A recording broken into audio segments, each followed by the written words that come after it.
ഇന്ന് ഞാനിവിടെ അവതരിപ്പിക്കുന്നത് കിരീടം എന്ന മോഹൻലാൽ സിനിമയെക്കുറിച്ചാണ്.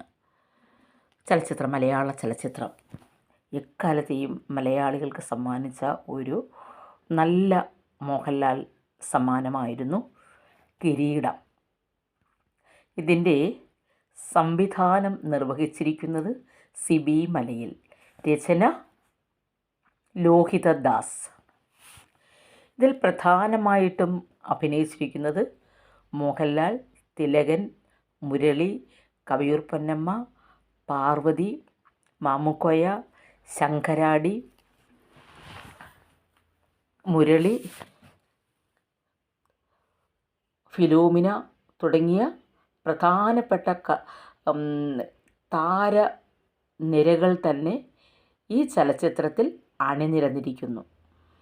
എല്ലാവരും അവരുടെ മികച്ച അഭിനയം ഈ സിനിമയിൽ പ്രകടിപ്പിക്കുകയും ഈ സിനിമ എക്കാലത്തെയും മികച്ച ഒരു മെഗാ ഹിറ്റ് ചിത്രമായി ബോക്സ് ഓഫീസ് ഹിറ്റായിട്ട് മാറുകയും ചെയ്ത ഒരു ചിത്രമായിരുന്നു കിരീടം.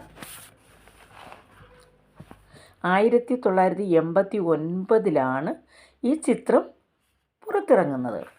ഇതിലെ നായക കഥാപാത്രത്തെയാണ് മോഹൻലാൽ അവതരിപ്പിച്ചിരിക്കുന്നത്. സേതു മാധവൻ മോഹൻലാൽ, സേതു. അദ്ദേഹത്തിൻ്റെ അച്ഛൻ ഒരു കോൺസ്റ്റബിളാണ്. അച്യുതൻ നായർ സത്യസന്ധനായ ഒരു പോലീസ് കോൺസ്റ്റബിളായിരുന്നു അച്യുതൻ നായർ. അച്യുതൻ നായരുടെ വേഷം ചെയ്യുന്നത് നമുക്ക് പ്രിയപ്പെട്ട അഭിനയ ചക്രവർത്തി തിലകനാണ്. അദ്ദേഹത്തിൻ്റെ ഭാര്യയായി വേഷം ചെയ്യുന്നത് കവിയൂർ പൊന്നമ്മ, അമ്മു.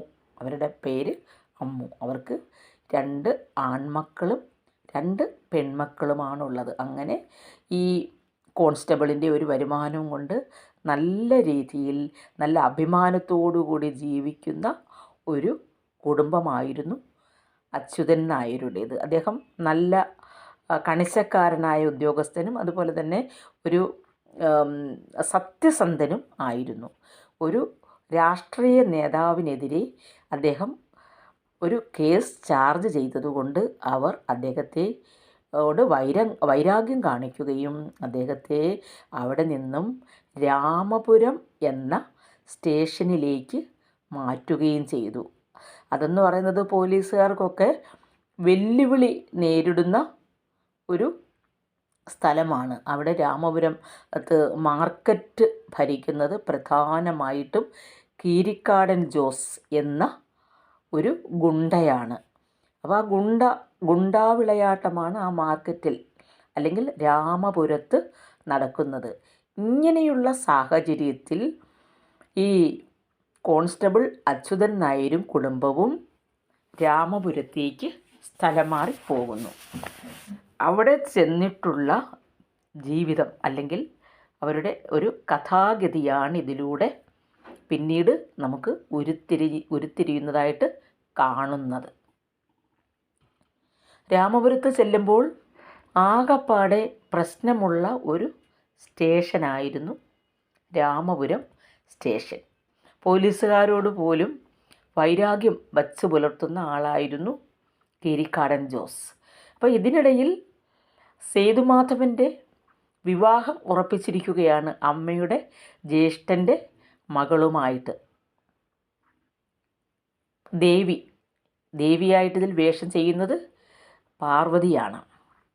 അപ്പം ഇങ്ങനെ പോകുന്ന സമയത്താണ് മുരളി പോലീസ് ഇൻസ്പെക്ടറാണ്.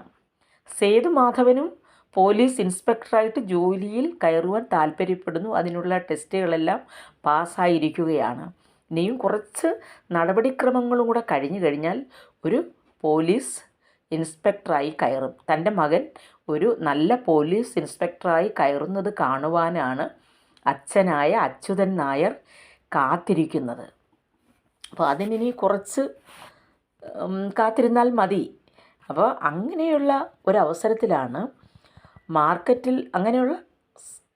മാർക്കറ്റിൽ വെച്ച് അച്യുതൻ നായരെ കീരിക്കാടൻ ജോസ് ആക്രമിക്കുന്നു. ഇത് കണ്ടുവന്ന സേതുമാധവൻ അദ്ദേഹവുമായിട്ട് സംഘട്ടനം ഉണ്ടാവുകയും കീരിക്കാടൻ ജോസ് ആശുപത്രിയിലാവുകയും ചെയ്യുന്നു.